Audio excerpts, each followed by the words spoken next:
निर्जला एकादशी का व्रत ज्येष्ठ मास के शुक्ल पक्ष की एकादशी तिथि को रखा जाता है। भगवान विष्णु को निर्जला एकादशी इतनी प्रिय है कि साल भर में आने वाली सभी एकादशियों के बराबर का पुण्यफल निर्जला एकादशी का व्रत रखने पर मिलता है।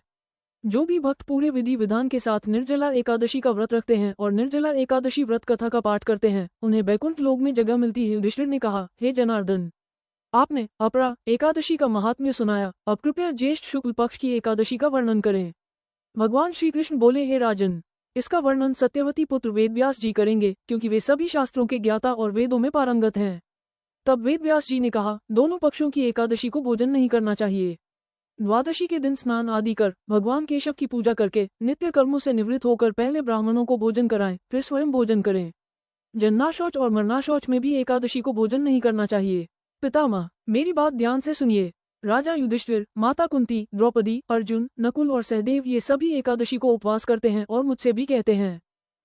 मैं उनसे कहता हूँ, मुझसे भूख सहन नहीं होती है। ये सुनकर व्यास जी ने कहा, यदि तुम्हें स्वर्ग प्राप्त करना है और नरक से बचना है तो दोनों पक्षों की एकादशी को उपवास करो। भीमसेन बोले, हे महाबुद्धिमान पितामह, मैं सत्य कहता हूँ कि एक बार भोजन करके भी उपवास करना मेरे लिए कठिन है। फिर बिना खाए कैसे रह सकता हूँ? मेरे पेट में वृक्क नाम की अग्नि सदैव जलती रहती है, जो बहुत भोजन करने पर ही शांत होती है। इसलिए हे महामुनि, मैं वर्ष भर में केवल एक बार उपवास कर सकता हूँ। कृपया कोई ऐसा एक व्रत बताइए जिससे स्वर्ग प्राप्त हो और कल्याण हो सके। मैं उसका विधिपूर्वक पालन करूंगा। व्यास जी ने कहा, भीम, ज्येष्ठ मास में जब सूर्य वृषभ या मिथुन राशि में रहते हैं, उस समय जो एकादशी आती है उसका यम नियम से और निर्जल उपवास करो। केवल कुल्ला या आचमन के लिए ही जल ग्रहण किया जा सकता है। इसके अतिरिक्त किसी भी प्रकार का जल विद्वान पुरुष को मुख में नहीं लेना चाहिए, अन्यथा व्रत भंग हो जाता है। एकादशी को सूर्योदय से लेकर अगले दिन के सूर्योदय तक मनुष्य को जल का भी त्याग करना चाहिए, तभी यह व्रत पूर्ण होता है। द्वादशी को प्रातः स्नान करके विधिपूर्वक ब्राह्मणों को जल और सुवर्ण का दान करना चाहिए। इसके पश्चात जितेंद्रिय पुरुष ब्राह्मणों के साथ स्वयं भोजन करें। वर्ष भर में जितनी भी एकादशियां आती हैं, उनका जो पुण्य फल होता है वह सब केवल निर्जला एकादशी के व्रत से प्राप्त हो जाता है, इसमें तनिक भी संदेह नहीं है। शंख, चक्र और गदा धारण करने वाले भगवान केशव ने स्वयं मुझसे कहा था कि यदि कोई मनुष्य सभी बातों को छोड़कर केवल मेरी शरण में आ जाए और एकादशी को निराहार रहे तो वह सब पापों से मुक्त हो जाता है। एकादशी व्रत करने वाले के पास कभी भी विशालकाय, विकराल आकृति वाले, काले रंग के दंड और पाश धारण करने वाले यमदूत नहीं आते हैं। जब उस मनुष्य का अंत समय आता है, तब पीतांबरधारी, सौम्य स्वभाव वाले, हाथ में सुदर्शन चक्र धारण करने वाले और मन की गति के समान वेगशाली विष्णुदूत आकर उसे भगवान विष्णु के परम धाम ले जाते हैं। इसलिए मनुष्य को निर्जला एकादशी को पूर्ण श्रद्धा और विधिपूर्वक उपवास करना चाहिए। तुम भी यज्ञ और श्रीहरि की पूजा के साथ यह व्रत करो, जिससे सभी पापों की शांति हो सके।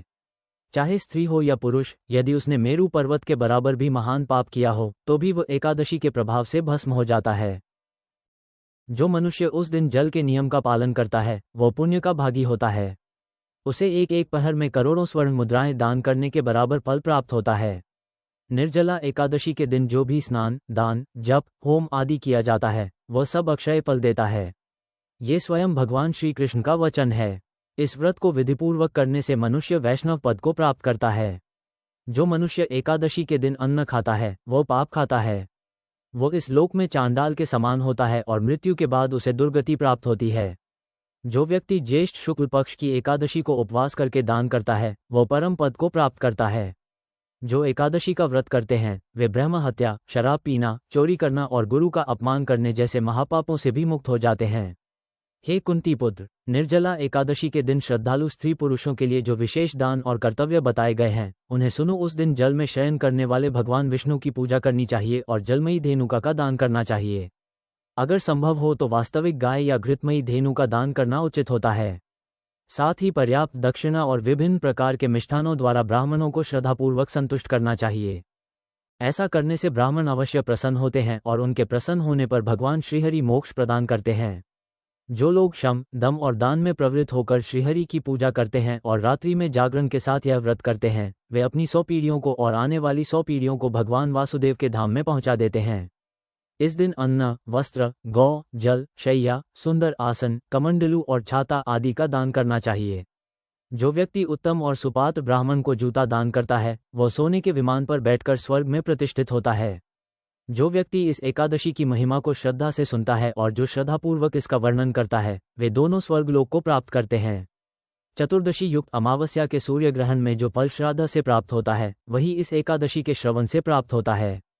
सुबह दंधावन करके ये संकल्प लेना चाहिए कि मैं भगवान केशव की प्रसन्नता के लिए एकादशी को निराहार रहूंगा और आचमन के अतिरिक्त अन्य किसी प्रकार का जल ग्रहण नहीं करूंगा। द्वादशी के दिन भगवान विष्णु की गंध, धूप, पुष्प और वस्त्रों से विधिपूर्वक पूजा कर जल का कलश दान करते हुए मंत्रोच्चार के साथ संकल्प करें, यानी संसार सागर से तारने वाले देव ऋषिकेश, इस जल के घड़े का दान करने से आप मुझे परम गति की प्राप्ति कराइए। भीमसेन। ज्येष्ठ मास में शुक्ल पक्ष की जो शुभ एकादशी होती है, उसका निर्जल व्रत करना चाहिए और उस दिन श्रेष्ठ ब्राह्मणों को शक्कर के साथ जल के घड़े दान करना चाहिए। ऐसा करने से मनुष्य भगवान विष्णु के करीब पहुंचकर सुख और आनंद का अनुभव करता है। इसके बाद द्वादशी को ब्राह्मण भोजन कराने के बाद स्वयं भोजन करना चाहिए। जो इस प्रकार पूर्ण रूप से पापनाशिनी एकादशी का व्रत करता है, वह सब पापों से मुक्त हो अनाम्य पद को प्राप्त होता है। ये सुनकर भीमसेन ने भी इस शुभ एकादशी का व्रत आरंभ कर दिया।